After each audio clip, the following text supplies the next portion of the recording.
주님의 크신 은혜가 늘 함께 하시기를 축원합니다. 제가 설교하러 올라와서 할렐루야 이렇게 하는 이유가 무엇인지 아십니까? 첫 번째는 할렐루야는 하나님을 찬양합니다 라는 뜻입니다. 이 시간을 통해서 우리가 마음을 다하여 하나님을 찬양하게 될 줄로 믿습니다.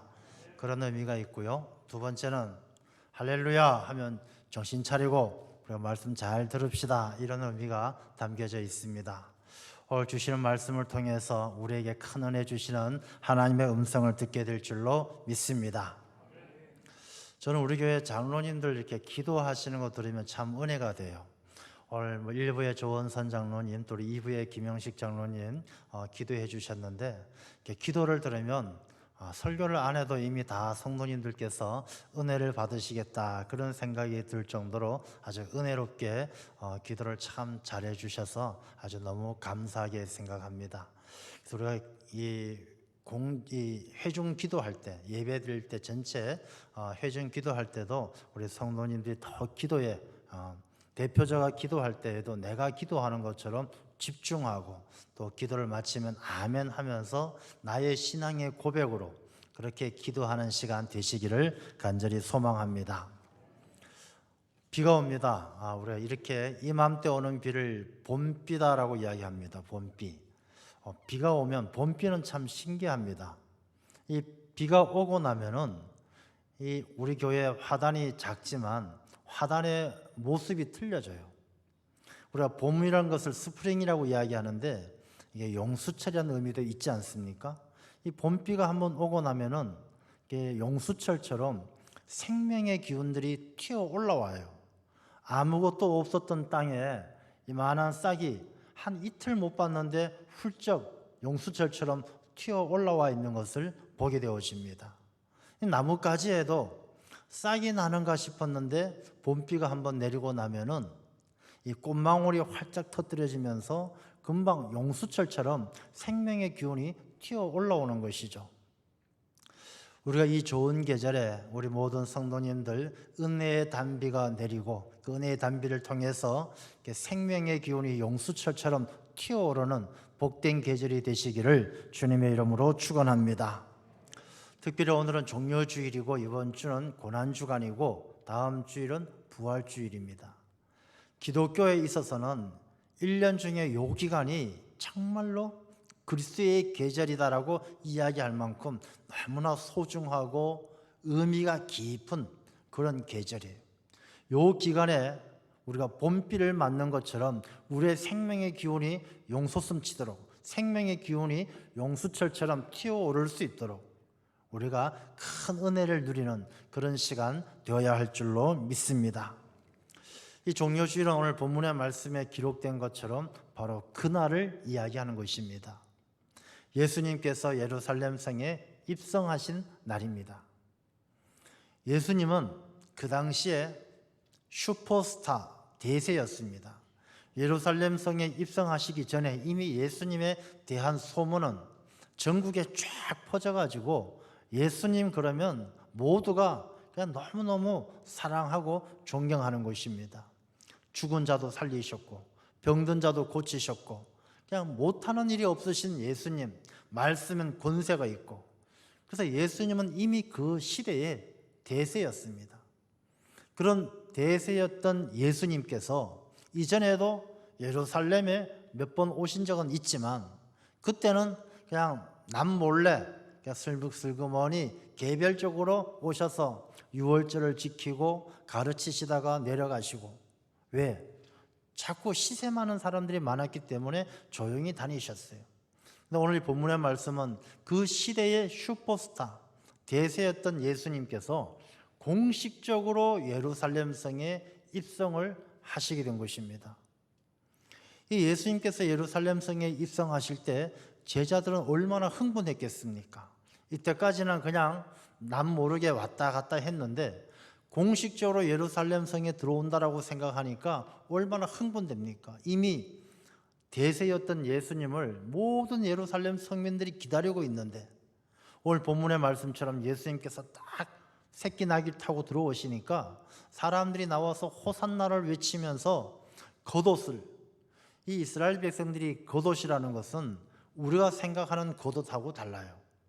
우리는 뭐 겉옷이 코트도 있고 잠바도 있지만 이스라엘 사람들은 안에 뭐 이렇게 속옷을 입고 와이셔츠 입고 겉옷 입고 그런 게 아니잖아요. 그 안에 속옷 하나 입고 겉옷을 둘둘둘 말아가지고 겉옷을 입는데, 이 겉옷을 풀면은 거의 뭐 벗은 거와 진배 없는 부끄러운 모습이 드러나기 십상인 그런 옷이 겉옷인데, 이 이스라엘 백성들이 그 겉옷을 벗어서 깔았다라는 것은 나는 이분을 위해서 진짜 존경하고 이분이 뭐라고 말씀하시면 무조건 복종하겠습니다라는 상징적인 의미가 있는 거예요. 그러니까 예수님께서 딱 들어오시는데 사람들이 겉옷을 쫙 깔고 종려나무까지 흔들고 호산나 호산나 다윗의 자손이여 우리를 구원하소서. 야, 그야말로 이 그 시대 최고의 명장면이 연출되어지는 시간이 바로 이 종려주일, 바로 이 날입니다. 너무나 멋지고 너무나 대단한 날이죠. 그런데 그 중에 하나 뭔가 좀 어색한 게 하나 있습니다. 뭐가 어색하냐 하면 새끼 나귀를 타고 오시는 게 어색한 거예요. 이 사람이 무엇을 타고 다니느냐가 참 중요하죠. 옛날에 왕들은 다 백마에다가 아주 화려하게 장식해서 멋지게 타고 다니지 않겠습니까? 요즘도 뭘 타고 다니느냐가 중요하잖아요. 좋은 차 타고 가면은 어서 오십시오 그러고, 아주 뭐 고물차 타고 가면은 대우 안 해주고, 뭐 그런 것 지금도 마찬가지인데, 예수님께서 다 이 분위기는 다 좋은데 어울리지 않는 것이 바로 새끼 나귀예요. 근데 나귀를 타보신 분들이 별로 없으시겠습니다만 저는 타본 적이 있어요. 어른 나귀를 타도 발이 땅에서 조금 떨어질 정도로 이 나귀는 낮아요.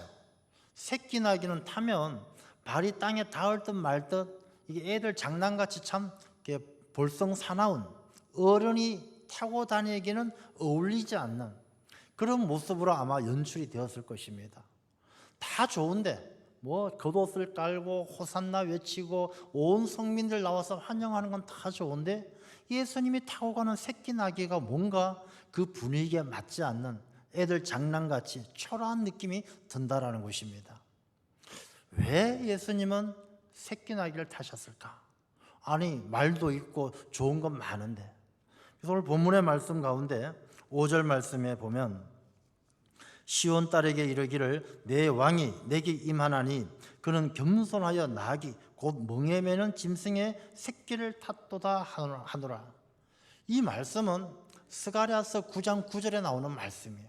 그러니까 예수님께서 시온의 딸, 예루살렘 딸들아, 예루살렘 성에 입성할 때에 새끼 나귀를 타게 된 것은 탈 것이 없어서가 아니라 이미 하나님께서 오래전에 계획하시고 그걸 스가랴서를 통해서 예언해 놓으셨던 일이다라는 것입니다.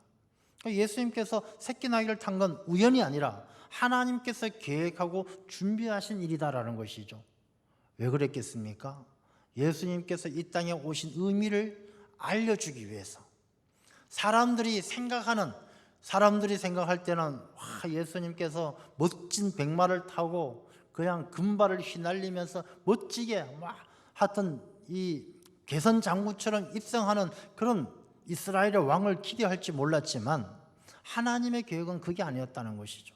하나님의 계획은 새끼 나귀를 타고 들어오신 예수님의 모습을 통해서 하나님께서 이 땅에 보내신 독생자는 이 세상을 정복하기 위해서 오신 분이 아니다. 이 땅 위에 군림하는 왕이 아니라 이 땅에 한없이 겸손해서 낮은 자리에서 섬기기 위해서 오신 분이다라는 것을 알게 해주시는 것이죠. 하나님께서 우리 인류의 죄의 문제를 해결하려면 단칼에 처단할 수도 있고 얼마나 많은 방법이 있었겠습니까?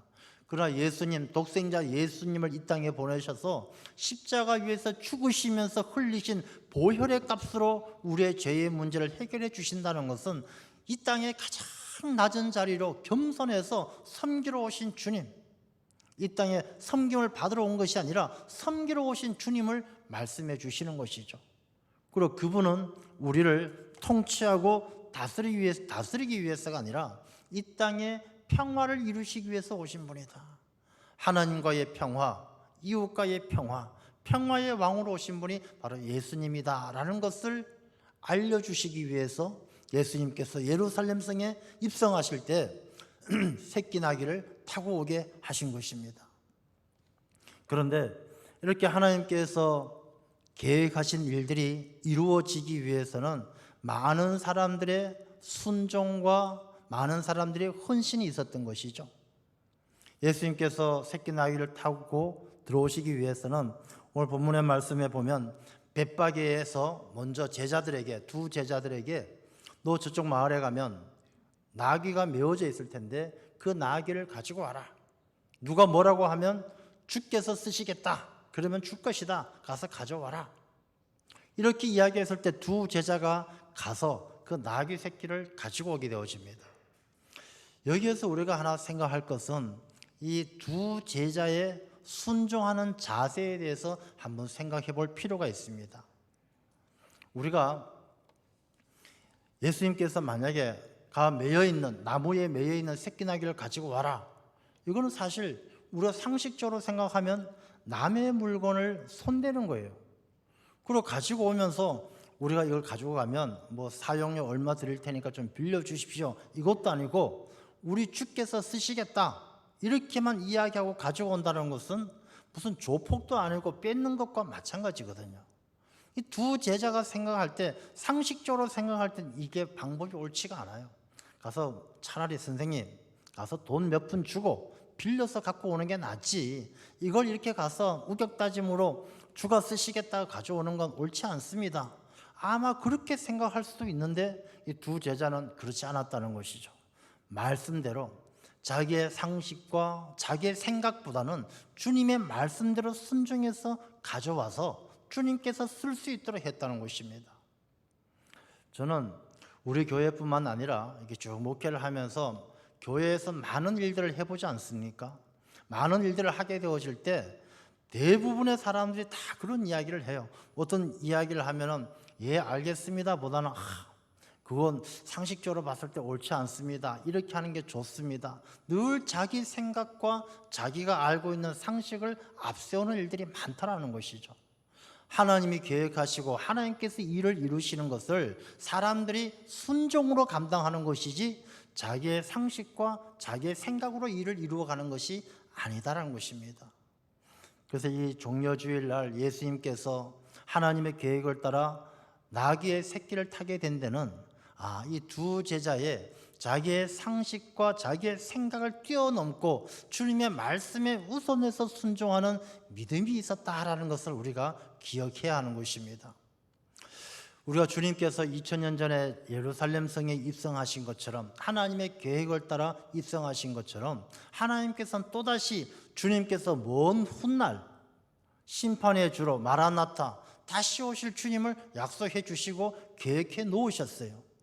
우리가 2000년 전에 주님께서 오신 것을 잘 기억하고 다시 오실 주님을 기다리기 위해서는 우리가 이 종려주일날 그 두 제자의 모습처럼 내 생각과 상식을 내려놓고 하나님의 말씀에 우선적으로 순종하는 그런 믿음이 우리에게 있어야 할 줄로 믿습니다.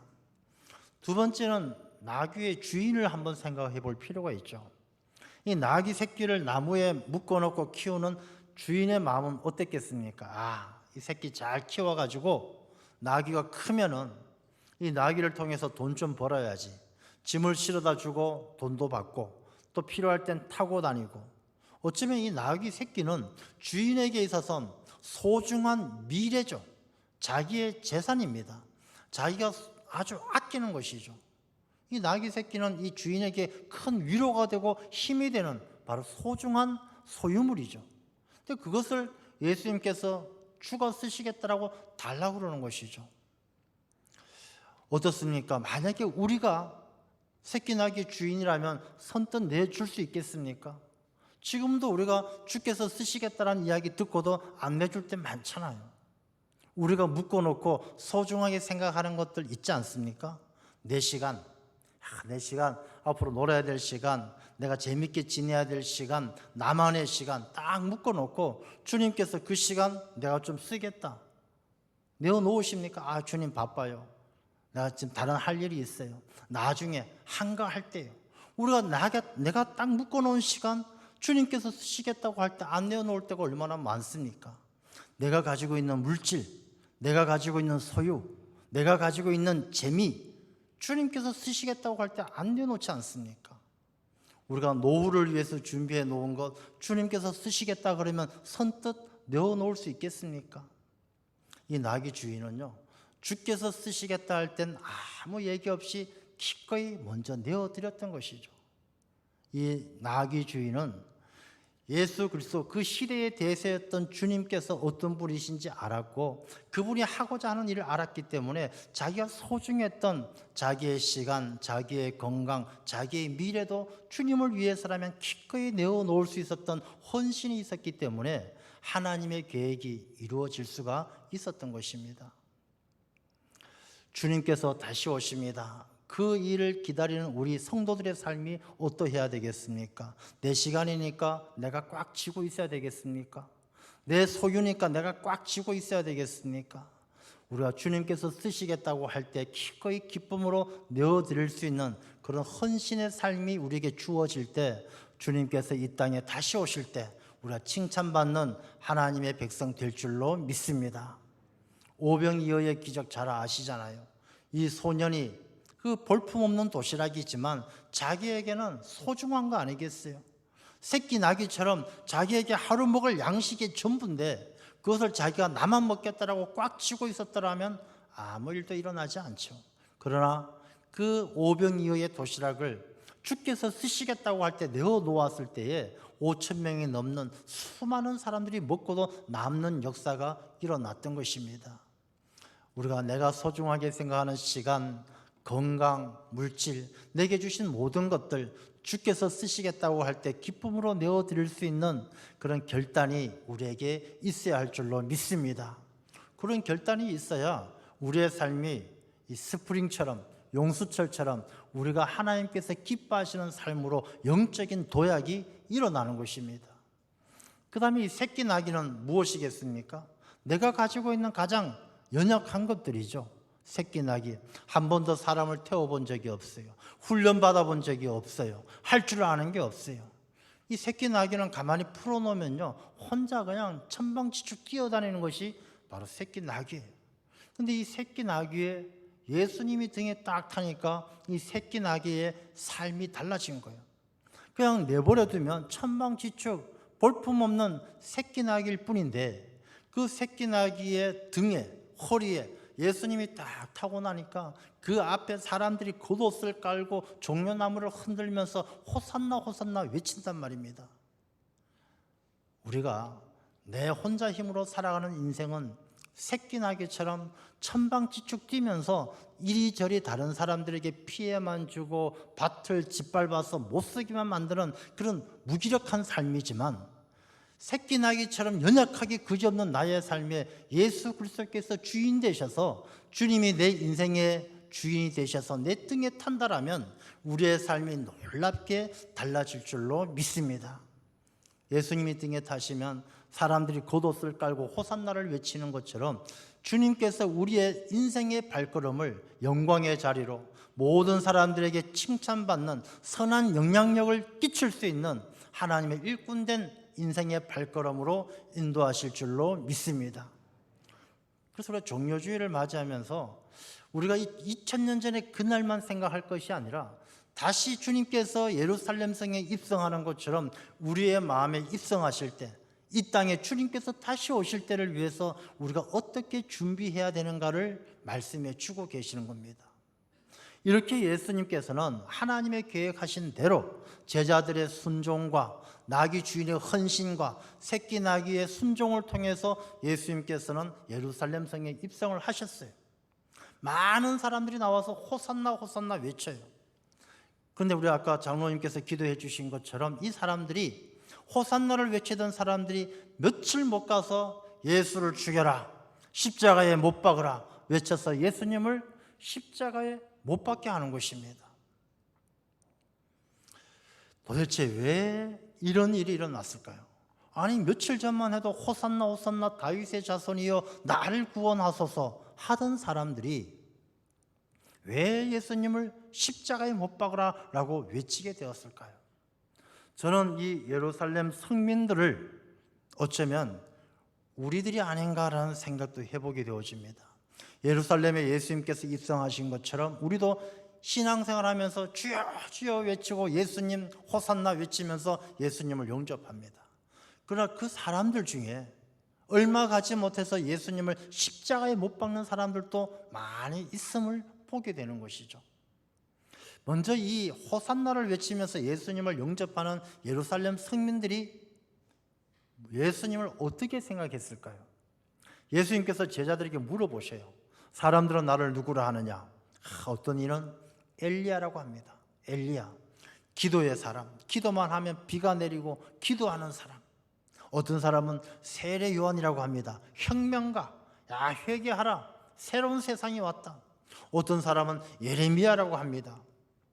조국을 위해서 눈물 흘리면서 목숨 바쳤던 예레미야. 사람들은 다 저마다 예수님을 그렇게 생각하면서 호산나 호산나 외치면서 예수님을 영접했던 것이죠. 그 예루살렘 모든 성민들이 베드로의 고백처럼 주는 그리스도시요 살아계신 하나님의 아들이십니다 라고 고백하고 예수님을 영접했더라면 누가 예수님을 십자가에 못 박을 수 있었겠습니까? 그들이 호산나를 외치는 마음속에는요, 아, 저 사람 엘리야 같아, 저 사람 세례 요한 같아, 저 사람 예레미야 같아, 아, 저 사람 우리 왕이 될지도 몰라. 저마다의 생각이 다 다른 생각을 가지고 다 저마다 생각은 다르지만 예수님을 다 자기 생각에 끼워 맞추는 것이죠. 내가 생각하는 엘리야, 저 사람 엘리야가 맞아. 내가 생각하는 세례 요한, 저 사람은 세례 요한이 맞아. 자기 이념과 자기의 간절한 소망 가운데 예수님을 끼워 맞춰서 자기만의 예수님을 부르짖고 호산나를 외쳤던 것이죠. 바울이 다메섹 도상에서 예수님을 만나기 전엔 예수 믿는 사람을 핍박했던 사람이 바로 이 사울이었어요. 이 사울은 스데반도 죽였고 예수 믿는 사람을 죽이는 일에 열심히 했어요. 그래서 다메섹까지 쫓아가서 예수 믿는 사람 잡아오기 위해서 가던 길에 예수님을 만났잖아요. 그러면 예수 믿는 사람을 핍박하고 잡아 죽이던 이 사울은 아주 나쁜 사람이었느냐? 사울이 나쁜 사람은 아니잖아요. 우리가 예수 믿는 사람 핍박했다라고 나쁘게 생각이 들지 모르겠지만 사울은요 진짜로 훌륭한 사람이었어요. 가말리엘 문화생으로 공부 열심히 했고 서울대 나온 똑똑한 사람이에요. 이 사람은 집안이 좋아요. 로마의 시민권도 있어요. 미국 시민권 갖고 있어요. 이 사람 모든 면에서 사회 지도층으로 하나님 잘 믿는 사람이에요. 바리새인 중에 바리새인이에요. 사울이 뭐가 나빠요? 사울이 아주 그 시대에 훌륭한 사람이에요. 그럼에도 불구하고 예수 믿는 사람을 죽였던 이유가 무엇일까요? 하나님을 그렇게 잘 믿는데 하나님이 보낸 하나님의 독생자 예수 그리스도를 믿는 사람을 왜 죽였을까요? 여기에서 우리가 신앙에 대해서 하나님에 대해서 다시 한번 깊이 생각해 보아야 할 것이 있습니다. 바로 우상이라는 것이죠. 우리가 우상이라 그러면 하나님이 아닌 다른 어떤 것들을 우상이라고 생각하는데 출애굽기 20장 23절을 보게 되면 금이나 은으로 어떤 동상이나 형상을 만들더라도 그것을 하나님의 비교서 만드는 그것이 바로 우상이다라고 말씀을 하셔요. 그러니까 하나님의 비교서 만든다는 의미가 뭐냐 하면 이걸 어떤 것을 만들어 놓고 이게 하나님이다라고 생각하는 게 우상이라는 것이죠. 사울은 예수 그리스도를 믿는 사람들을 핍박할 때 어떤 생각을 가지고 있었느냐? 자기는 하나님의 종이고 하나님을 잘 믿는다고 생각했어요. 그런데 그 하나님이 어떤 하나님이었느냐? 종교적인 유대교적 관습 속에서 이 유대인들 율법주의에 의해서 만들어진 어떤 신념과 교리가 사울에겐 하나님이었던 것이죠. 그러니까 하나님, 이 땅에 독생자 예수 그리스도를 보내신 그 하나님을 인격적으로 만나서 하나님을 알고 있는 것이 아니라 하나님에 대해서 유대교적 관습 속에서 배워왔던 하나님은 이런 분이고 이렇고 저렇고 하고 알고 있는 종교적 교리와 신념을 하나님으로 생각하고 그 하나님을 믿는다는 생각으로 예수 그리스도를 믿는 사람을 핍박했던 것이죠. 바로 이 호산나를 외치던 사람들도 똑같은 것이죠. 다 저마다 자기 생각, 자기만의 하나님이 있는 것이죠. 요즘도 그런 거 느낄 때가 있지 않습니까? 교회가 딱 사람들이 나눠져서 싸워요. 싸우면 다 자기가 하나님 뜻이래요. 우리 하나님께서는 이게 옳다라고 말씀하십니다. 이쪽은 자기 하나님은 이게 옳다고 말씀하십니다. 다 저마다의 하나님이 다 따로 있어요. 호산나를 외치던 사람들 다 저마다 외치는 예수 그리스도 메시아 호산나가 다 저마다의 생각 속에 갇혀 있는 것이죠. 어떻습니까? 우리가 이 종료주일을 맞이하면서 이 시간 예배를 드리고 있는데, 우리가 호산나 호산나 외치면서 영접하는 주님, 정말로 내가 원하는 주님만 찾고 있는 거 아닌가 한번 생각해 볼 필요 있지 않습니까? 내가 생각하는 예수님은 이런 분이야. 병 고쳐주는 분이야. 내가 생각하는 예수님 사업 잘 되게 하는 분이야. 내가 생각하는 예수님, 내가 뭘 하더라도 다 잘 되게 해주는 그런 예수님, 다 저마다 자기 생각으로 자기 입맛에 맞는 예수님, 그렇게 생각하고 신앙생활을 하고 있다라면, 만약에 그렇다라면 어쩌면 우리가 얼마 못 가서 예수님을 십자가에 못 박으라라고 외칠지도 모른다라는 그런 두려운 마음을 가지게 되는 것이죠. 사람들이 자기 생각과 신념을 가지고 신앙생활을 하게 되어지면, 내가 믿고 있는 하나님만 전부라고 생각하고 진짜 하나님을 만나지 못한다라면, 이 예루살렘 성민들처럼 예수 그리스도 앞에 겉옷을 깔고 종려나무를 흔들면서 아무리 순종하고 복종하고 섬기는 척해도 얼마 가지 못해서 예수님 손에 못을 받게 된다는 것입니다.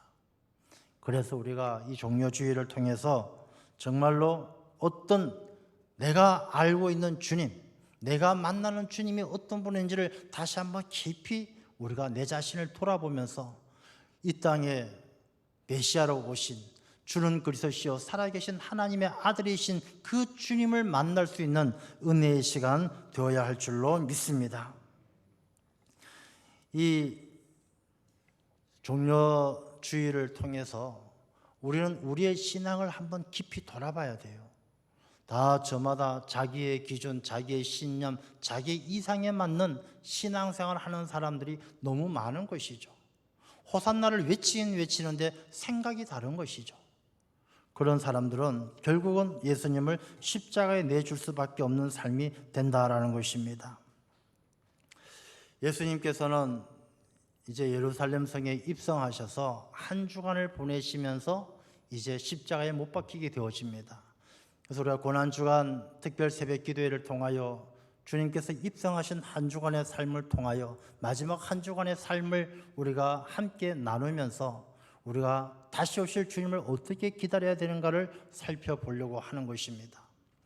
예수님께서는 이 땅에 오셔서 많은 일들을 하실 때마다 늘 한적한 곳에 새벽 미명의 기도로 시작하셨어요.